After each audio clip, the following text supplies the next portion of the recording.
Les pasa eso a la mayoría. O sea, la mayoría en el colegio se portan mejor generalmente que en casa. Pero hay casos y casos.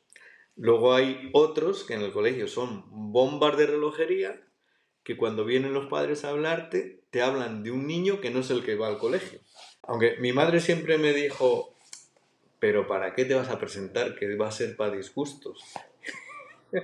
Y en cierta forma no le faltaba razón, ¿sabes? Porque siempre hay momentos y cosas que tú no llegas a comprender, pero cuando estás ahí y lo vives, pues mira, es que cada uno vemos la realidad de una manera.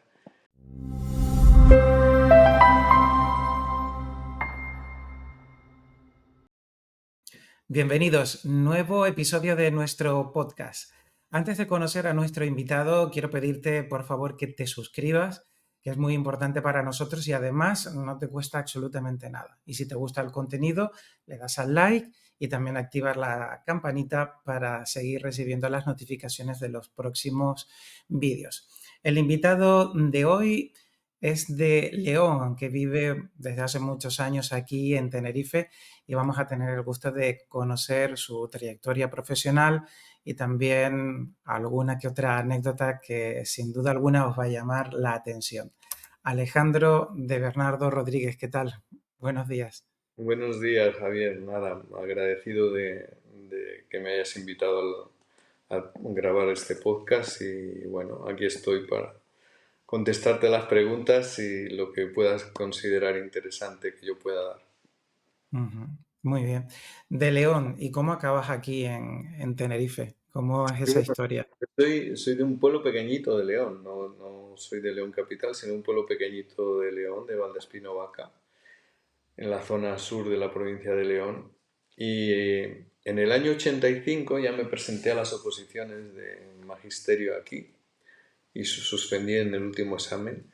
Pero yo me fui encantado de lo que había visto y que bueno, también es que me quedé ahí al límite en el último examen y ya volví en el año 86 y ahí ya aprobé las oposiciones y desde entonces pues ininterrumpidamente sigo aquí. Sigo aquí en Tenerife y encantado y agradecido. Ujú. Vamos, me he integrado muy bien, me siento uno más. La verdad es que puedo dar gracias a la vida por esta ocasión que me brindó. Jamás pensé yo que mi vida se desarrollara a 2000 kilómetros de donde yo había nacido y donde estaba viviendo hasta que llegué aquí. Ujú. Aunque tienes una anécdota precisamente con tu pueblo, y es que digamos, no te has ido del todo, ¿verdad? Cuéntanos un poco lo que hay ahí detrás. No, lo cierto es que supongo que le pasará a todo el mundo, ¿no? Que cuando en el sitio en el que naces, en el sitio en el que pasas tu infancia, pues siempre tienes esas raíces, aparte de tu familia más directa, tienes tus amigos, esos que han jugado contigo y se han peleado contigo desde que eras chiquitito. Y esa parte, digamos que es muy difícil olvidarla, por lo menos a mí me ha ocurrido así. Entonces siempre tuve mucha relación con el pueblo y he colaborado de forma habitual en mis vacaciones. Siempre he ido por allí y colaborado en lo que podía. Ahora, lo que pasó hace 4 años y pico, pues fue dar ya un paso mucho más definitivo y es que me dio por presentarme a las elecciones para la alcaldía. Es una pedanía de un ayuntamiento, entonces yo me presenté para alcalde pedáneo de mi pueblo y bueno, me eligieron los vecinos y he estado durante 4 años ahí siendo alcalde pedáneo. No podía votarme, obviamente, porque Ujú. yo estoy empadronado aquí en Tenerife, pero bueno, los vecinos consideraron que yo podía hacer algo bueno por el pueblo y me he entregado en cuerpo y alma en lo que he podido a mejorar las condiciones de aquel pueblo. Se Pero acabó la estabas aquí, legislatura, pero sí, estabas pero aquí, mientras eras alcalde, estabas aquí en Tenerife, ¿es cierto? mi vida siguió igual. Es cierto que he hecho algún viaje más porque he hecho varios viajes para resolver cosas ineludibles que requerían mi presencia, pero el trabajo con los medios digitales que hay hoy en día lo puedes desarrollar exactamente igual, porque los plenos con la junta vecinal los hacía a través de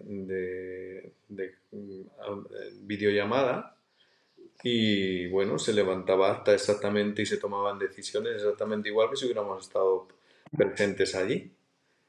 Y eso es un poco como ha ido la historia. Me siento para mí fue un honor que la gente me eligiera y para mí han sido 4 años de mucha entrega, es verdad, de mucha entrega y de mucha preocupación por mejorar el pueblo y salí ese buen gusto que me dejó pues durante 4 años regir el pueblo tal y como con todo lo que yo pude hacer por ello lo hice.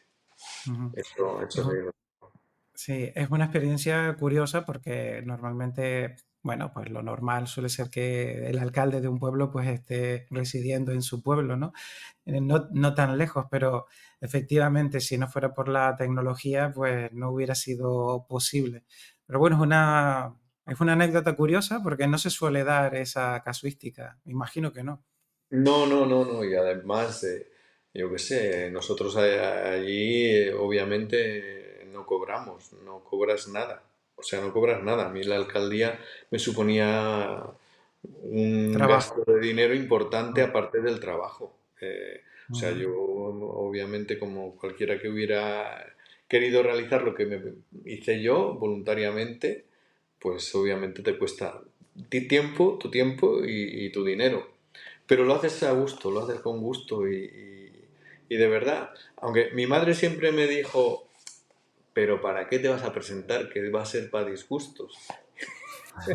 Y en cierta forma no le faltaba razón, ¿sabes? Porque siempre hay momentos y cosas que tú no llegas a comprender, pero cuando Mm, estás ahí y lo vives, pues mira, es que cada uno vemos la realidad de una manera. Y a veces es malos entendidos. El hecho, hombre, la distancia, quieras que no, habían tuertos que yo resolvía en el cara a cara. Y eso, cuando estás así de lejos, no lo puedes hacer. Y se mm. pueden malinterpretar cosas y eso, pero bueno, es una Bueno, experiencia muy positiva que tengo ahí reciente. muy bien. Un dato curioso. Estudiaste periodismo, has sido profesor, bueno, tienes muchas cosas que contarnos un poco sobre esa trayectoria. Nos comentabas antes de comenzar en la información que teníamos sobre ti, que bueno, mientras estabas estudiando tenías una anécdota aquí con el tema de las guaguas. Vamos a conocerte un poco a nivel personal, a, a ver un poco esas diferencias de culturas, de cosas que a lo mejor te habrás encontrado cuando llegaste aquí a Canarias. ¿Qué te ocurrió con el tema de las guaguas? Ah, sí, eso fue, bueno, me acuerdo, la tengo muy presente como porque me llamó mucho la atención, ¿no? Fue estando yo viniendo a hacer las oposiciones, me examinaba el día que me examinaba de primer examen, yo estaba viviendo en Santa Cruz, estaba alojado en Santa Cruz, en el piso de un familiar, y cuando yo subía a examinarme al Instituto La Candelaria, subía en la guagua y de repente veo que la guagua se para y el conductor se puso a hablar con un transeúnte que iba por un conocido, deduje Ujú. que era conocido porque después la conversación no es que fuera técnica ni que parase para llevarlo ni nada, porque el hombre no se subió a la guagua ni nada. Estaban hablando su charla habitual de entre dos amigos que se encuentran y allí un rato y yo estaba pensando, digo, joder, que no voy a llegar al examen, no voy a llegar al examen y tal. Decía yo, mira, vaya pachorra, ¿no? Me llamaba mucho la atención. Y al rato ya, pero al rato que para mí se me hizo eterno, cuando uno va a una oposición va nervioso Claro. y el minuto te parece una hora. Pues bueno, yo estaba así con esa incomodidad, pero siempre no dije, por supuesto, no dije nada, esperé y llegué a tiempo. ¿Qué pasa con esa anécdota? Que me descubrí un poco que la filosofía de vida de la gente que vive aquí, al cabo de los años, del poco tiempo, al poco tiempo, ¿no? A los años la he mantenido. Me llegó a demostrar que era más, no sé, correcto, no, sino más beneficiosa. Esa forma de ser que la que yo traía de allá, ¿no? Y iba más también con mi personalidad, que soy bastante tranquilo y bastante relajado en general, ¿no? Y en todo caso la procesión va por dentro, pero por fuera soy bastante pacífico y en las formas y bastante relajado. Esa filosofía de vida me llevó a pensar que la prisa esa que yo traía, que parece que te la meten en vena en otros sitios, eh, es un error, es un error. Y yo enseguida aquel día supe que yo me iba a quedar a vivir aquí toda mi vida. Y hoy, 30 y pico años después, 37 años después, lo puedo corroborar, ¿no? Que es así, que es Ujú. donde más a gusto me encuentro y el sitio que he podido elegir para vivir y vivir en él, que eso es un privilegio, ¿no? Eso, pero empezó así. El primer sitio donde yo me di cuenta fue ese. Me di cuenta que nadie tocaba la pita, que allí como te pararas un poco, ¡puf! Que la gente se paraba en un paso de peatones para dejarte pasar. Yo la primera vez que llevé a León, eso fue en León Capital, mi coche, llego a León y había un paso de peatones y había una paloma pasando por el paso de cebra, ¿no? Y yo paré mi coche. Y yo noté que la gente que había en las aceras enseguida me miraban como diciendo, ¿de dónde habrá venido este extraterrestre? Que ha parado para que pase la Bueno, paloma. Y vi que inmediatamente miraban la matrícula. Y la matrícula entonces reflejaba el TF de Tenerife y notaba en la cama diciendo, ah, claro, claro, es otra historia. Pues sí, esa otra historia es la historia que yo he elegido para vivir y que sigo con ella. bueno, es una historia bonita. ¿Llegaste a hacer el examen de las oposiciones? Entiendo que sí.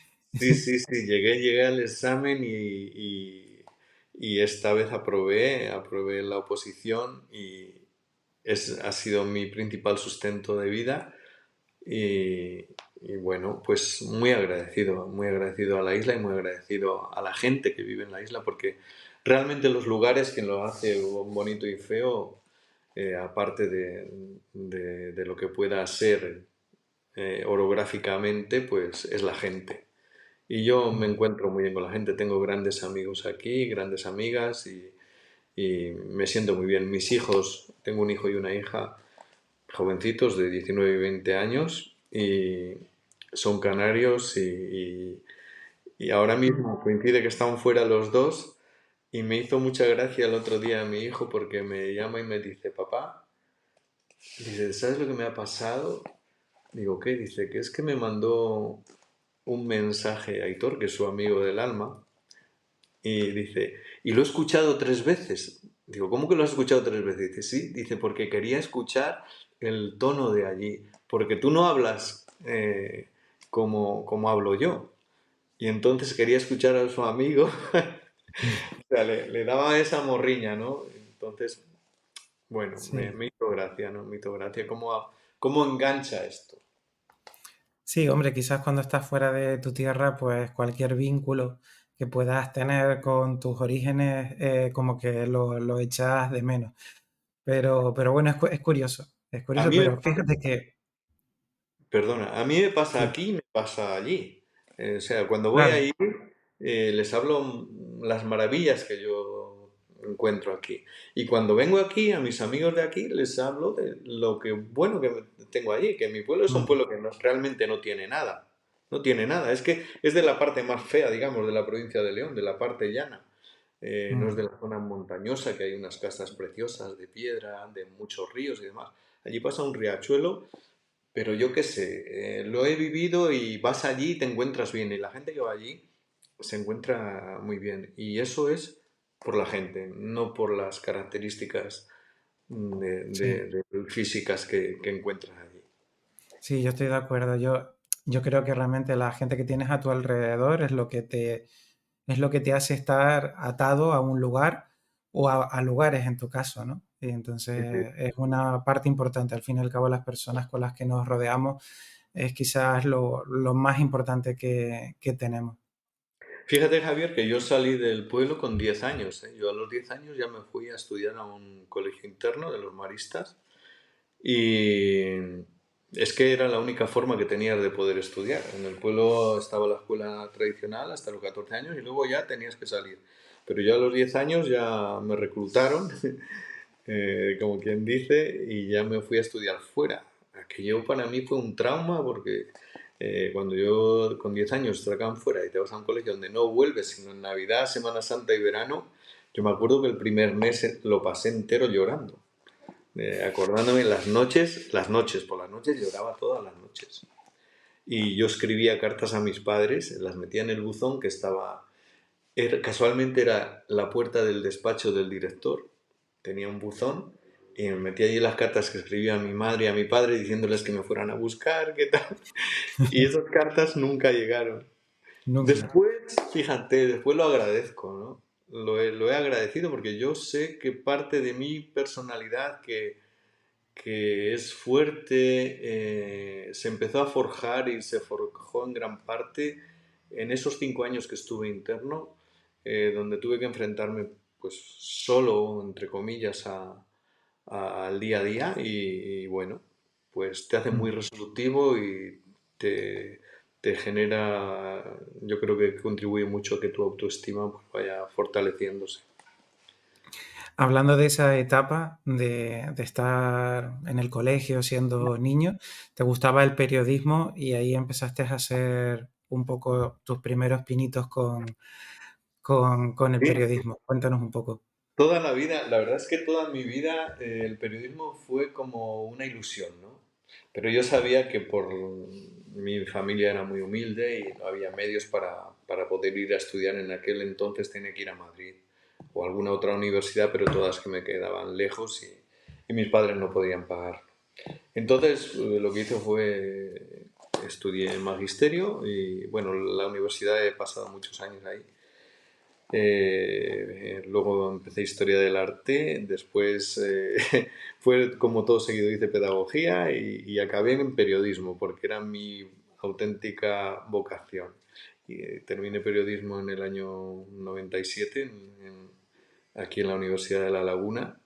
Pero ya en el colegio, con 13 años, se me encargó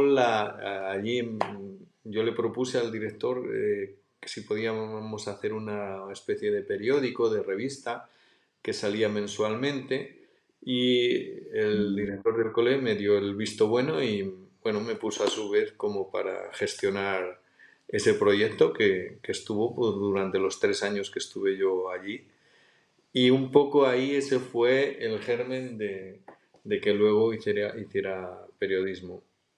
Como periodista, pues bueno, a nivel profesional estuve 3 años, casi 3 años en el ISTAC, en el Instituto Canario de Estadística, encargado de la prensa. Y luego he hecho televisión, varios programas en canales locales. Hice también radio en Antena 3 Palencia, aquí en Canal 4. Mira, de periodismo también hay un hecho que tengo yo ahí grabado a fuego, que fue la última entrevista que concedió el, el- Vaya, tengo un lapsus ahora. La última entrevista que coincidió, además nació el mismo día que yo, el 1 de febrero, el Ujú. Premio Nacional de Economía, el autor de La sonrisa etrusca, José Luis San Pedro, me la concedió a mí. Fue una entrevista de 1 hora, el hombre ya estaba ahí, que apenas le aguantaba la salud el poder respirar, pero estaba tan a gusto que él seguía. Y la mujer que estaba entre bambalinas diciendo, me decía, corta, corta, corta, pero yo no me atrevía a cortarle al hombre que estaba todo entusiasmado. Y bueno, ese ha sido, yo creo que mi mayor éxito, entre comillas, con personajes muy conocidos. He hecho el programa de televisión de la Universidad de Verano de ADEGE durante 10 años y bueno, en la faceta periodística también llevo 27 años escribiendo en el día. Los últimos 10 años escribo quincenalmente los domingos y los anteriores eran todos los domingos. Eso Ujú. es, y por supuesto con la revista Tagoror pues llevo ya un tiempito también. Muy bien. Bueno, tienes un montón de facetas a nivel profesional. También como profesor, has dado clases. Yo creo que mm, para dar clases a niños, sobre todo, me comentabas que era a niños de primaria y secundaria antes de comenzar la entrevista. Tiene que ser algo complicado cuando uno a veces está pues con su hijo en casa y tiene momentos que a veces son complejos. Y la educación de un niño no es nada sencilla. ¿Cómo es educar a tantos niños en una clase? ¿Cómo es la labor de un profesor? Bueno, pues mira, primero, lo de eso de que en casa del herrero cuchillo de palo es cierto. Que tú sigues unas pautas, das unas normas, enseñas a los padres cómo tienen que gestionar las reacciones de los hijos y demás. Y luego te toca a ti en tu casa y ahí hay más problemas. Y eso es un dilema que yo me he planteado muchas veces y digo, joder, es que si me vieran, digo, es que yo no estoy haciéndolo todo como yo les digo que hay que hacerlo, con mis hijos, pero bueno, eh, lo he intentado, lo he intentado. Para cómo tratar a los niños y cómo educarlos y cómo gestionar ese proceso de esta infancia que marca tanto la vida de las personas, ¿no? Yo creo que lo que siempre tuve muy claro y creo que intenté transmitirle, estuve durante 15 años creo que fueron director del María Rosa Alonso en Tacoronte, 5 años estuve director en el Montaña Pacho y luego estuve en Alonso Espínola en cargo directivo de secretario y en Los Baldíos, que fue mi primer centro. Yo creo que lo primero es tener las cosas claras. Y tener las cosas claras creo que para un educador es primero sentir la vocación de que aquello que vas a hacer te gusta, ser consciente de la importancia que tiene tu trabajo, igual que el de un médico un error puede llevar a la muerte de un paciente, el error de un docente, no un error puntual, sino el error en la forma de llevar un curso escolar o más, o una vida escolar completa, de los 6 8 o 9 años, pueden marcar el futuro de esos niños. Entonces yo creo que si tienes eso claro y eres buena gente, porque yo creo que para ser buen profesional lo primero que hay que ser es buena persona, es una condición indispensable. Y si no eres buena persona, no puedes ser buen profesional de nada, ni buen educador, ni buen fontanero, ni buen electricista, ni buen político, ni buen nada de nada. Hay que ser buena persona. Entonces, buenas personas ha de ser la meta que tengamos que buscar los maestros, los profesores en estos años. Y además, dar pautas a las familias para gestionar esas conductas o esos arrebatos o esa forma o dar las pautas de cómo tienen que seguir los niños su educación. Pero esas familias te van a hacer caso si tú eres empático con ellas. Si no, te van a ver como un enemigo. Yo no digo que la evolución que ha seguido la educación haya sido la ideal. Puede que hayamos pasado de un extremo a otro. Antiguamente el maestro, lo que decía el maestro era palabra de Dios. Y ahora lo que dice el maestro, pues muchas veces, en muchas ocasiones, no es que se ponga en duda, simplemente es que se pone como si fuera algo malo o algo equivocado y así se les transmite a los niños. Ese es el principal problema que tiene ahora mismo para mí la educación, que haya una descoordinación entre lo que se da en la familia y lo que se da en el colegio. Tiene que haber esa simbiosis entre profesores y familia, esa relación mmm, muy estrecha y hay que caminar juntos. Porque, como yo les decía tantas veces a los padres en la reunión de padres, si tú estás transmitiendo una idea mala del profesor, ese alumno no va a recibir cualquier cosa que le dé el profesor como algo bueno. Claro. Entonces va a fracasar. Realmente el afectado es el niño. Aunque tú creas como padre, estoy hablando ahora, o como madre, que el profesor está actuando mal, delante de tu hijo tienes que tratar, no justificar, de justificarlo, pero sí darle la explicación menos mala de eso, la que tú veas. Mm, Y ya tú a nivel personal, vete a hablar con el profesor y que te lo aclare, porque a veces es cuestión de percepciones, y las percepciones nos engañan a todos. ¿Cuántas veces nos encontramos con personas que dices, joder, vaya tonto, vaya boba, no sé? Y te viene esa sí, primera impresión y resulta que hablas con ella dos frases y es todo lo contrario.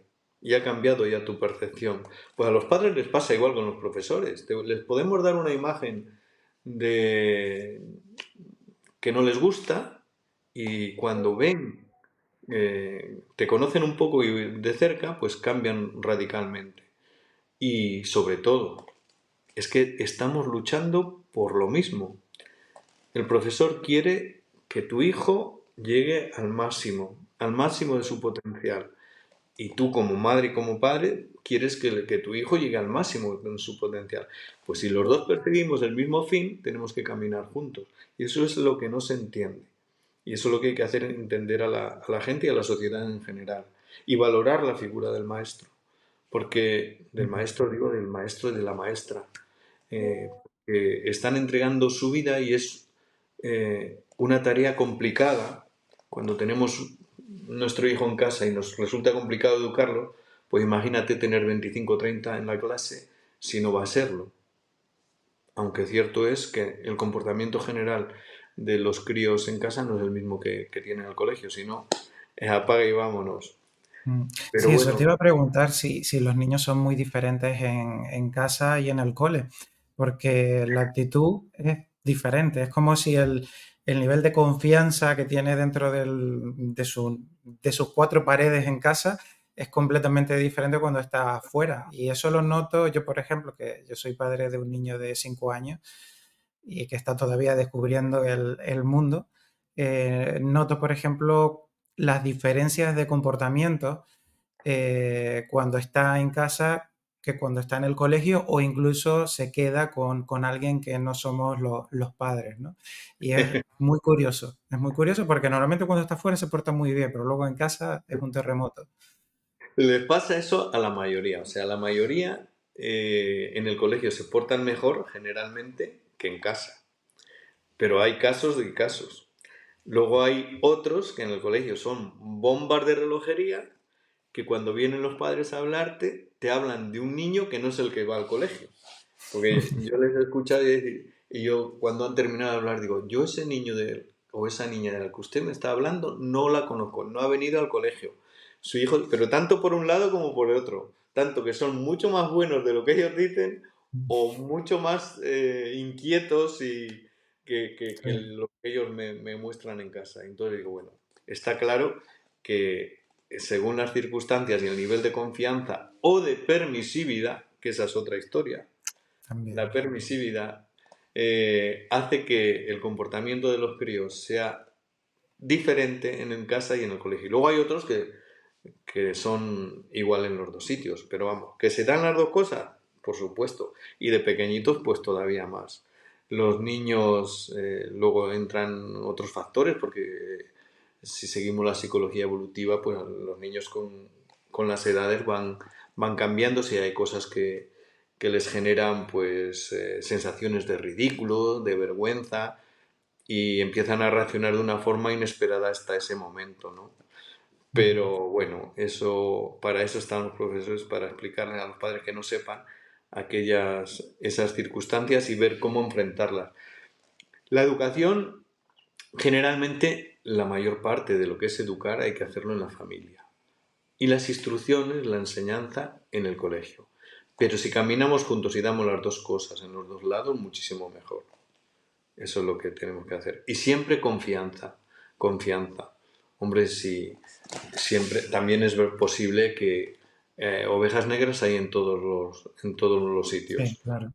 ¿sabes? Entonces te puedes encontrar con un profesor o una profesora que, oye, pues para eso están los equipos directivos, para eso está el director o la directora y para eso tienen los caminos que seguir, la inspección y demás historias. Que no pasa nada. Lo que sí pasa es cuando dejamos pasar las cosas y luego es demasiado tarde.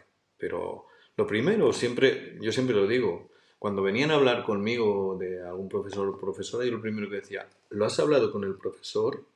No, entonces háblalo primero con el profesor y si no te satisface o no encontráis la solución, luego ya venís a mí o a la jefe de estudios o al jefe de estudios. Y luego si no te satisface mi respuesta, pues a la inspección. Mm. Ese es el camino lógico, pero no de radical, pum, ya lo condenas y se acabó la historia. Porque el papel del equipo directivo, del director en este caso, o la directora, es velar por todos los sectores que están a su mando. El director es el jefe de personal de todos los que trabajan en el centro, tanto de los vigilantes de comedor, si lo hubiera, como del personal laboral, como de los profesoras de las profesoras y profesores, de todos y de los alumnos. Y vela por los alumnos exactamente igual que por los profesores. Algunos piensan que no, que solamente estamos defendiendo a los profesores. Y eso no es verdad. Eso no es verdad. ¿Vale? Yo Sí. tenía la costumbre no, es que me pasaba siempre. Yo conocía a todos los alumnos del centro por su nombre. Desde infantil de 3 años hasta los de sexto.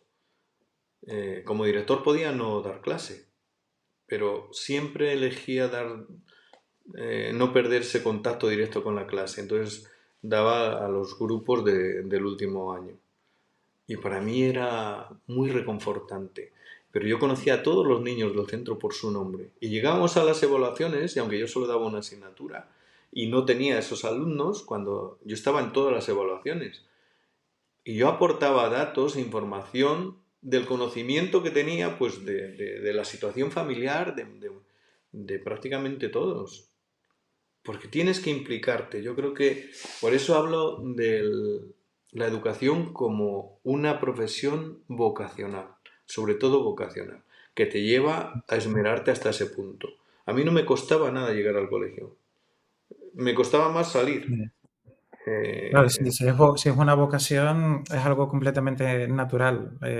Lo llevas dentro y surge de una forma espontánea. Y el hecho de, por ejemplo, en el caso de un director, que, bueno, en tu caso que dabas clase, tenías que hacerte cargo, pues bueno, de todas las tareas de dirección del colegio, el conocer a los alumnos es algo complicado porque son al final muchos sí, niños y tienes que tener muchas cosas en mente en todo momento, pero lógicamente eso sí, en la vocación yo creo que es imposible de realizar. sí, sí, no vamos, no es que yo me esté poniendo bien. Este caso mío Mm. la mayoría de las directoras y directores de ahí lo hacen ahora mismo. Y Mm. echamos horas y horas y horas como, vamos, si no hubiera otra cosa. Y te absorbe. También Mm. también tiene su parte gratificante. Yo veo ahora mismo cómo me encuentro después de tantos miles de alumnos que he tenido. Me encuentro por la calle chicos que todavía recuerdo rasgos y tal, y te saludan agradecidos y para mí eso, de verdad, es como si me hinchara por dentro. Bueno, eso es una experiencia bonita al fin y al cabo. Después de que alguien deja el colegio y te lo encuentras por la calle, que dice, bueno, que eso fue alumno mío y que se acuerden de ti también tiene que ser un momento Es muy reconfortante. gratificante, muy, muy gratificante, cierto. Ujú. Bueno, para ir terminando esta charla, tienes anécdotas que contarnos. Yo creo que hay una de las que tenemos aquí resaltadas, que yo creo que recuerdas con bastante cariño, y es que en un momento de tu vida te encontraste con alguien importante que te ha marcado. Cuéntanos. Supongo que te refieres a don Enrique Enrique, Galván, ¿no? exactamente, sí, Sí, sí. bueno, esa me pasó, yo fui voluntario al cuartel, a la mili, fui a aviación, estuve en Salamanca, porque yo no tenía muy claro hacia dónde seguir, yo tenía que buscarme un futuro y dije, bueno, pues a lo mejor por lo militar puedo seguir adelante, ¿no? Y fui voluntario al cuartel con la intención de quedarme allí, pero bueno, al final no encontré lo que yo creía que podía encontrar y cuando acabé estuve 14 meses y me fui. Pero en ese tiempo, en esa base aérea, coincidió con una campaña electoral y Enrique Tierno Galván, el que fue alcalde, el mejor alcalde de Madrid, tenía que estar esperando al avión. Y tuve la gran suerte de que estábamos él y yo solos esperando al avión y charlando, charlando. Y para mí aquello fue, no sé, yo lo veía como un guía espiritual, porque fue un hombre que con una sencillez y una humildad que llamarían la atención. eh, Cualquier cosa que me decía yo es que lo miraba extasiado, ¿no?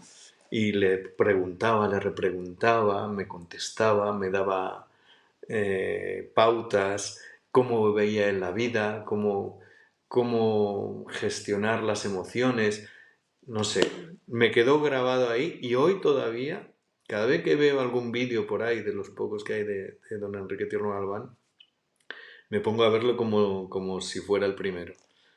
Me marcó aquella hora escasa de relación con Enrique Tierno Galván, algo que yo no me había ni imaginado jamás, pero lo tengo ahí como oro en paño. Sí. Hombre, es un momento único, son de esas cosas que a veces solo pasan una vez en la vida. Aparte que este señor fue, bueno, muy, muy importante, una persona muy culta y que, bueno, que forma parte de la historia del país. Y claro, una hora charlando, pues da para mucho. Parece que no, pero no fue un encuentro ¿Qué va? corto, que digamos. Yo era una esponja, absolutamente una esponja para coger todo lo que él derramaba, que era bondad, era, era sabiduría, era filosofía de vida, era todo lo bueno que te puedes imaginar. ¿Sabes? Y tenerlo así, mira, todavía ahora me erizo al recordarlo. Se me pone la piel de Bueno, gallina. bueno, una experiencia muy, muy bonita, única y bueno, después de tantos años, pues recordarla todavía así con esa emoción significa mucho. Pues Alejandro, si quieres comentar alguna cosa más, algo que quieras decir, tienes los micrófonos abiertos. Bueno, pues nada, lo primero agradecerte que este rato de conversación y para los que puedan verlo, yo decirles que siempre he seguido una especie de sentencia en la vida que he intentado transmitir a los demás y es aquello de que la peor gestión es la que no se hace.